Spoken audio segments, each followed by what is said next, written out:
welcome. I hope that light's not shining, the sunlight's not right in the camera. It's another driving vlog, yay. I just came back to Shimane to visit with some former students. So, I think I'll talk about that in this vlog, and maybe I'll put a picture of us together up as the thumbnail. I'm also going to talk about speech contests. So, those are probably the two subjects I'll cover. And basically, I went to graduation and to see, my old junior high school. And whoa, okay, seems like it's okay down there. And the younger sister of a student that I was very friendly with when I was the ALT there was graduating, and her mother came over to me and said, "Oh, you should come back if you're going to come back to Izumo. Come visit with Koki." Koki's the name of the boy, and his sister Yukako, and they would love to see you. And so, we switched Keitai email, and they emailed me, and I said, sure, I'll come up on Saturday. Today's Saturday, because I'm going to meet some friends later to go see a movie. We went and saw Saving Mr. Banks, the Tom Hanks Walt Disney movie. But before that, I went over to their house for lunch. So if you go over to a Japanese person's house, it's really fun. You're going to have an apartment in Japan, but it's not going to be a Japanese apartment, okay? It's going to be your apartment that happens to be in Japan. My apartment has Japanese stuff in it. Like, I have tatami. I slept on a futon for a year or so before I got my bed. I have a kotatsu, etc. But, it's not, I don't organize it, and I don't have a lot of affectations that a Japanese person would have in their apartment. So it's interesting to go to a Japanese family's home and see some of the different stuff, the way they organize the rooms, the way they have guests over, etc. So we all sat on the floor on cushions. There was the grandmother, the dad, the mom, and the two siblings, and me, so 6 people. And they kept bringing out food, and it was really fun. So do that if you get a chance to do that, if you're invited. It's hard sometimes, maybe you don't know how to act, maybe you don't speak Japanese. This family really is really just keen on English. So we spoke English almost the whole time. I only used, because that's kind of part of the reason I know why the mom invited me there, but I only spoke Japanese if I needed to kind of explain something or clarify something. I tried to use English as much as I could. Okay, let's move this over here. Maybe that'll help. I don't know. I think you're going to get a wicked glare there. All right.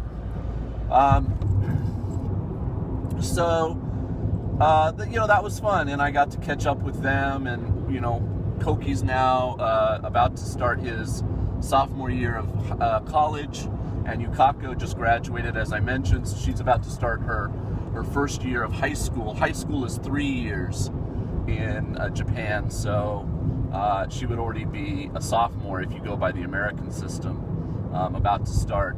And it was interesting, she was on the gymnastics team in junior high school, and so I said, "Oh, are you going to do gymnastics again?"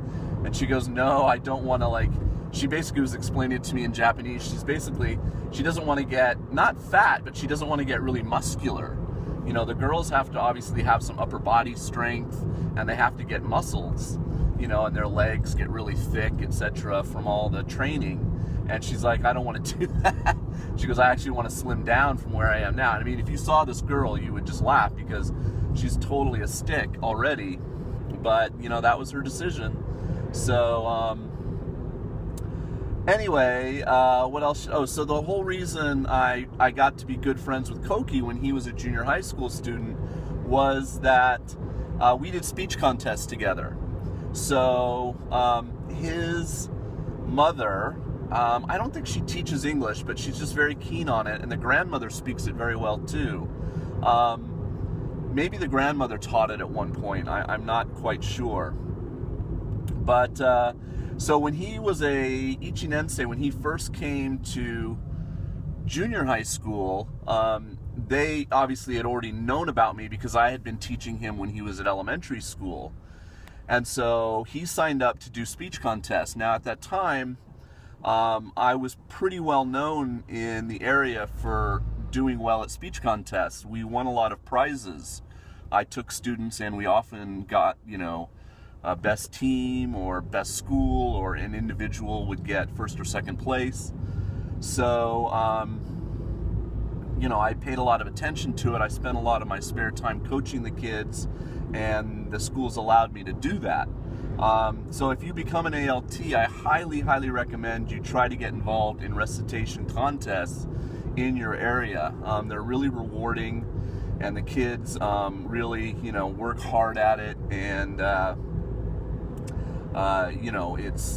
you get to spend some quality time with the kids, after school, kind of as their coach, and then go to the contest on the day and enjoy that.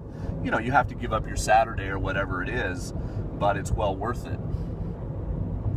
So we had 3 contests when I was at Taisha.